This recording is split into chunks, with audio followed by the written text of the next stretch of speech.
Thank you, Chair Sanders. This committee has covered the shortages of physicians and other health workers extensively. Shortages hurt the delivery of health care in all communities.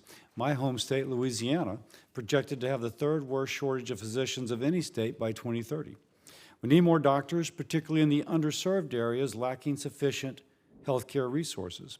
My practice as a physician was for 25 years in a hospital serving the uninsured and the poorly insured, which is to say Medicaid.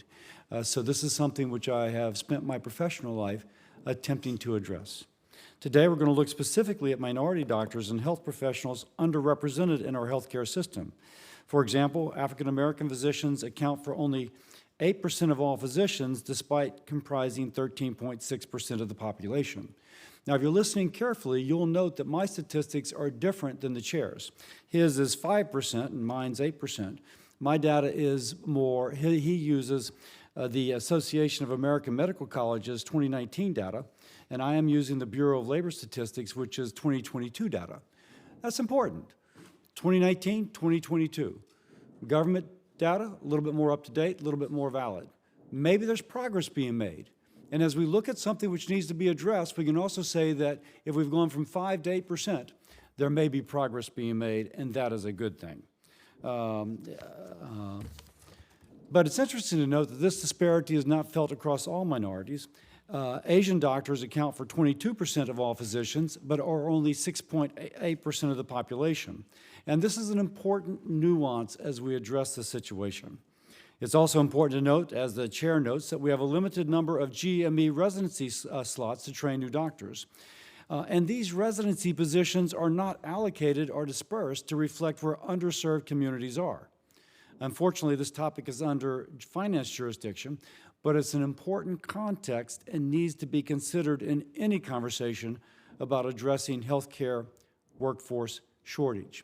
It's kind of a truism that a physician will practice within 100 miles of where she or he does their residency. If the residency spot is not in an underserved area, it's not going to be within that 100 miles. But access to opportunity is crucial. I want to highlight, brag on, Xavier University, a historically black college and university in my state of Louisiana. This week they announced an agreement with Ochsner Health to open a medical school in New Orleans at Xavier.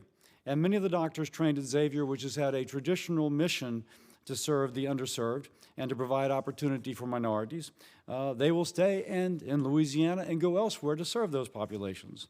So I'm proud of Xavier, and I look forward to continuing to support their effort.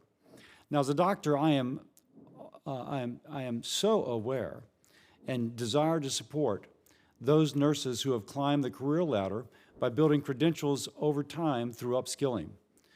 Despite from benefiting the individual, it benefits the capabilities of our workforce. It also benefits their family, as their child sees the impact of their mother or father seeking through education and delayed gratification greater opportunity that results in more prosperity. There's a woman I worked with named Olive who went from a nurse's assistant to a LPN to an RN to a nurse manager, and the clinic in which she formerly was the NA, she ultimately ended up being the manager of. Incredible story. We will have someone here today with a similar story. Dr. Jonas Andrades will tell us how she has done that in her career, and that is something that we need to think how to enable. We should also look at other challenges to ensure our healthcare system meets the need of all, especially the underserved. Making sure that patients from all walks of life can participate in clinical trials, which oftentimes gives the most advanced treatment to those who have the most advanced disease. And as I mentioned from my career, making sure that all have high-quality medical treatment is something I am passionate about. One of our witnesses today, Dr. Brian Stone, will tell us how he is trying to address these issues in his community. The committee will also discuss maternal mortality, a topic incredibly important that has been a priority of mine in Congress, and it's important to acknowledge that this issue disproportionately affects African Americans. As a doctor, again, who worked in Louisiana's charity hospital system, I know this community from my practice, and I know that this community is at high risk. That's why I'm pleased to have U.S. Representative and Dr. Michael Burgess testifying. He's an OBGYN who stayed up many nights delivering medical care to pregnant moms and their babies in an underserved population of Dallas.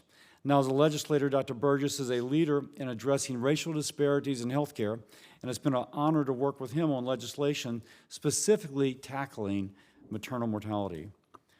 We were unaware that we were having a members of Congress panel until Sunday, so we greatly appreciate him joining us on short notice when actually they were adjourned last night.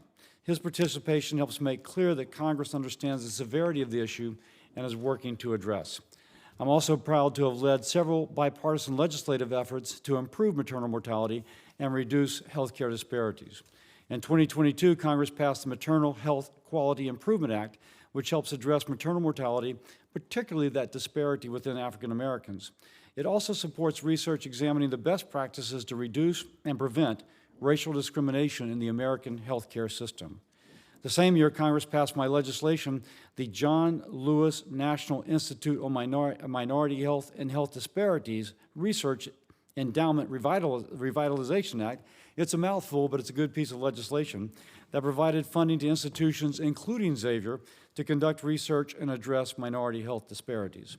And last year, in this committee, we passed the Preventing Maternal Deaths Reauthorization Act, the legislation led in the House by Dr. Burgess, and the bill directs the CDC to provide hospitals and other providers information on best practices to prevent maternal mortality. This reauthorization has not yet become law, but we're pushing for passage as Congress.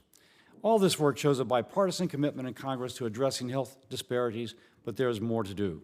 The Connected Maternal Online Monitoring Systems, or the Connected Mom Act, Senator Butler, I was about to demote you or promote you by calling you doctor, which I introduced with Senator Hassan of New Hampshire of this committee, promotes Medicaid coverage of remote monitoring technologies for those who are pregnant at higher risk of complications. The need for moms in underserved urban or rural areas to travel, sometimes hours, on public transportation to a doctor's office can be a major impediment to care. This legislation allows a physician to remotely monitor her health, watching for indicators of potential complications. It's bipartisan, it improves access to crucial health care for moms, and it prevents maternal deaths. While this bill is in finance jurisdiction, I look forward to the discussion today on how we can continue to make progress on maternal mortality in the HELP Committee. Thanks to our witnesses for being here and providing your expertise on how we better address these important issues. With that, I yield.